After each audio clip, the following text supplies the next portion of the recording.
Let's talk about the Egyptian skeleton robots of the 42nd millennium, the Necron. Necrons? I'm unsure. Anyway, once a mortal race composed entirely of cancer patients, the Necron are now immortal Terminator ripoffs who have successfully either killed or shattered many of the gods of the Materium. The beings known as the Catan, who are responsible for the Necron no longer having a soul and having mental breakdowns whenever someone mentions breathing.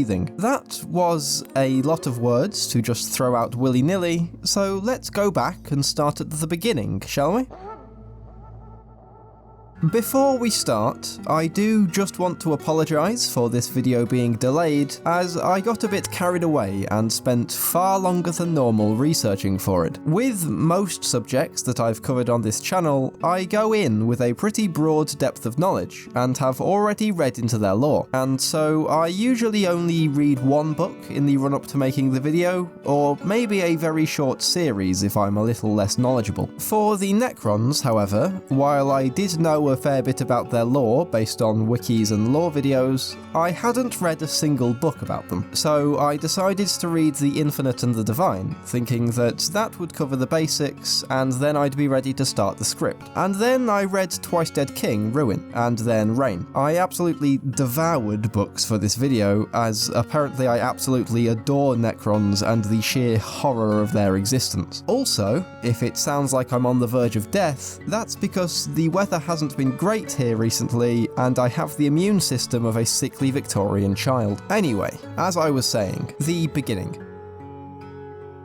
Before the Necron were the immortal robo-skeletons you see in the current day, they were a mortal race known as the Necrontyr. The home planet of the Necrontyr was, unfortunately, right next door to their system's sun, leading to the Necrontyr living very short, very cancer-afflicted lives. As you might expect for a species who only lived for 20 to 30 years, the Necrontyr became obsessed with death, building huge tomb complexes instead of cities, with their society formed from incredibly hierarchical systems ruled over by pharaohs. They were basically ancient Egyptians in space, if you hadn't already got that. Despite their short lives, the Necrontyr developed some incredibly advanced technology, using it to conquer other, more habitable planets, though their radiation sickness stayed with them, regardless of where they settled. During these military campaigns, the burgeoning Necrontyr Empire came into contact with the Old Ones. The Old Ones themselves are a little bit out of the scope of this video,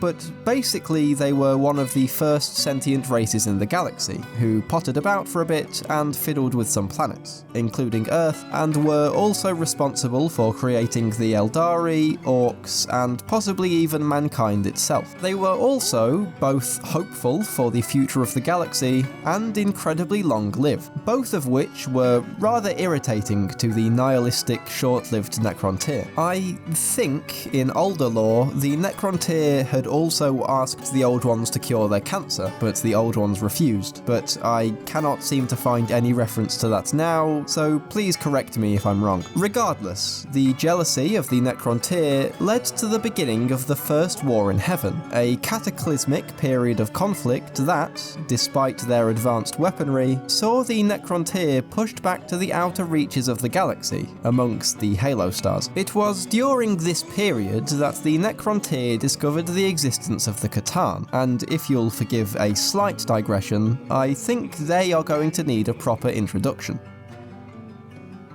So, if you're watching this video, you probably have a decent grasp on the concept of the Chaos Gods in 40k. Eldritch beings living in the alternate dimension known as the Warp, each the embodiment of a single emotion, concept, or groupings thereof. The Catan are essentially the same thing, just for the Materium rather than the Immaterium. Born with the creation of the universe itself, each Catan is a being of unimaginable power that feeds feeds on the energy of entire suns. They also seem to loosely correlate to a material concept, Landagor the Flayer being hunger, the Nightbringer being death, etc, etc. Though it's unclear whether this was actually intentional by GW or just a coinkydink. I'll probably make a video going through each of them eventually, but for now, all you really need to know is that they are both incredibly powerful and very hungry. We don't know exactly how the Catan found the Necrontyr, or indeed whether it was the other way around. Some accounts say that it was purely by chance, others that it was during the Necrontyr's study of stars, and some say that the Necrontyr's hatred for the Old Ones was what drew the attention of the Catan. Either way, the Necrontyr sought the favour of the Catan by creating bodies of living metal, or necrodermis, to contain their essence. They were also delicious. The Catan were apparently of the opinion that stars don't taste nearly as good as the essence of living creatures. Craving those tasty worshippers and slaves, many Catan were drawn to the Necrontyr, though one in particular attracted more worship than its fellows, Mefratan the Messenger, known amongst its own kind as the Deceiver.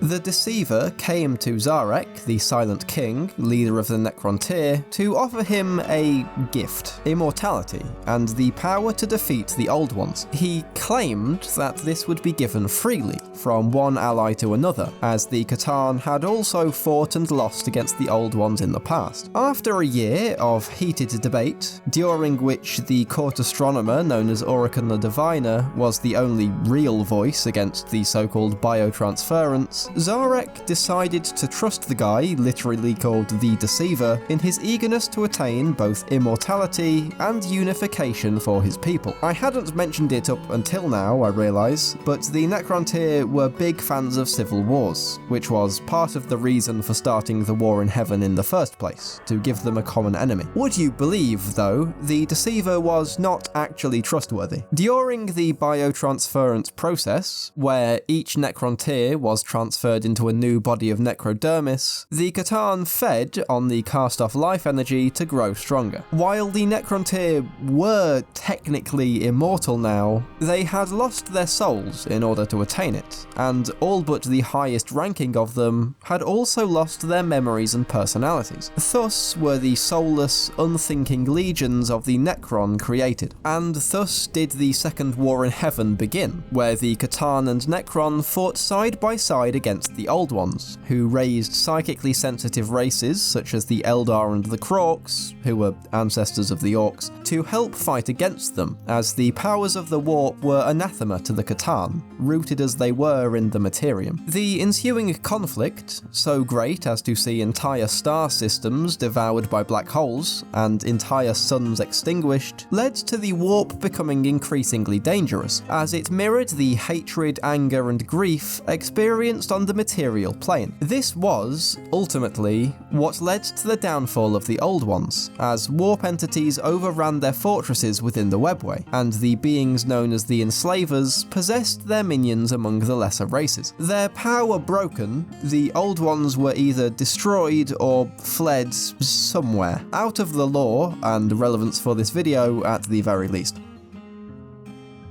With the Old Ones defeated, and the Catan distracted, embroiled in civil wars inflamed by the Deceiver, the cheeky little guy, Zarek decided that now was a good time to lead a revolt. Through the use of unimaginably powerful weapons, devised by one of the characters in the Twice Dead King books, by the way, the Necron shattered the Catan into shards that they could use as power sources and weapons, because actually destroying Catan is pretty difficult, and also a rather unadvisable course of action. The only Catan to be fully destroyed was Landagor the Flayer, who cursed his killers, imbuing them with a remnant of his own insatiable hunger. This manifested as the Flayer virus, a curse that drives its victims mad with hunger that they cannot slay, being metal beings without digestive systems and all. Having just defeated two separate godlike races, the remaining Necron forces decided that they deserved a big nap. They were were too weakened by both the war in heaven and the war against the Catan, and they could not hope to stand up to the Eldar, as they were too powerful. The advantage of being immortal robots, however, is that they could simply wait until the Eldar were in a less powerful position, and that is what they did, transforming their cities into great stasis crypts that they would rest inside for 60 million years, before emerging to rebuild the dynasties and take their place at the head of the galaxy. On a completely unrelated note, this was about 60 million years, give or take,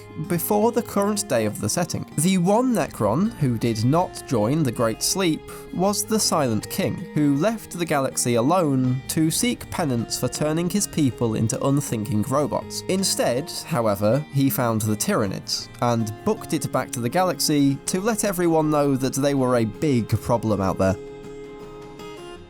For 60 million years, ish, some dynasties woke up early and others were destroyed while they slept by either other races or by simple technical failures. The Necrons slumbered. Those who awoke prematurely formed the Awakened Council in order to keep order among their infinite empire, while most awoke on time during the 41st millennium, forming together under leaders such as Anrakir the Traveller, Imhotep the Stormlord, and the returned Zarek. Even still, despite the numbers currently awake and the untold billions destroyed during their power nap, there are still enough Necrons asleep that, if they were to ever fully awaken and unite, the Necrons would outnumber even the Imperium of Man. Fortunately for the Imperium, the Necron are unlikely to ever unite, losing their souls and memories, sleeping for 60 million years, and waking up with the urge to breathe but not having lungs, has led to many Necrons going mad upon waking up, or going senile in the time since waking up. These Necron are often unwilling to work with their brethren, pursuing their own agendas, such as Trazyn and his museum. There is also the aforementioned Flayer virus, as well as the Destroyer cult. While most Necron wish to return to the time of flesh, as it turns out living forever isn't actually that fun if you have no soul or ability to eat, the members of the Destroyer cult are Necron who actually quite like being unkillable murder machines. They use the Necron's ability to reform and rebuild themselves to add as many guns as humanly,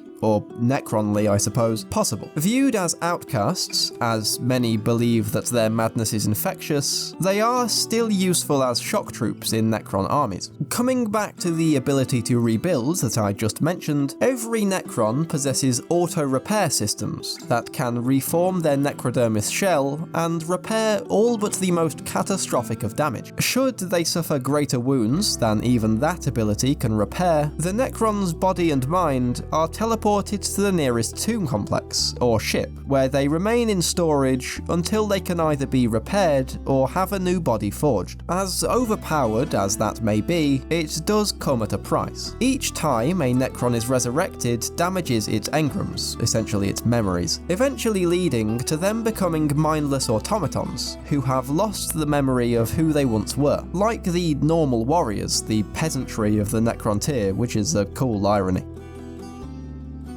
Wow, look at that, another segue. I'm on fire today. The Necron kept the rigidly hierarchical government of the Necrontyr. At the very top, you've got the Triarchy. Taking over from the Awakened Council, the Triarchy consists of the Silent King and two high-ranking Pharaons, and uses the Triarch Praetorians to enforce its will upon the lower dynasties. Each dynasty consists of many worlds, and is ruled by a Pharaon. Below the Pharaon are the Overlords, who rule clusters of worlds and are attended by a royal court of lords, who oversee individual worlds, and cryptex, the tech priests of the Necron. Each court is, in itself, a web of intrigue. Basically imagine Crusader Kings, it's that. Beneath each royal court are the rank and file, the warriors, who retain only slight memories and personality from their life before, the immortals, who are slightly above warriors with more memories and a little bit more individuality, and the war engines. Below those are the Flayers and Destroyer cults, both of whom are ostracized from society but still used in battle. Canoptech constructs support all of this as basically maintenance workers, and at the very bottom are the captive Catan shards, shackled to be used by their Necron masters. While each dynasty is technically under the rule of the Triarchy, they don't all align in goal or personality. Some are only interested in the extermination of lesser races, some in defending their existing borders, and some seek tirelessly to use a younger organic race as a host species to reverse biotransference. The Nihilak, dynasty of everyone's favourite museum curator, only wants to gather treasure and knowledge for themselves. As varied as these goals are, it should come as no surprise that it is not uncommon for the various dynasties to battle one another, despite the limitations placed on the more simple-minded warriors that prevent them from harming one another without an overlord's permission. So that was the Necron, their history and culture. I'll almost certainly be going more into depth for both the individual dynasties as well as specific characters like Trazyn and Orokin, but I think this is a good enough overview of the faction for now. Also, my throat is absolutely killing me. If you've made it this far in the video, thank you so much. It really does mean a lot. A huge special thank you to my channel members, Vort, Cersei and Victory Kaiser, for supporting me. Like, subscribe, all the rest, and I'll see you all in the next video, where hopefully I sound a little bit better.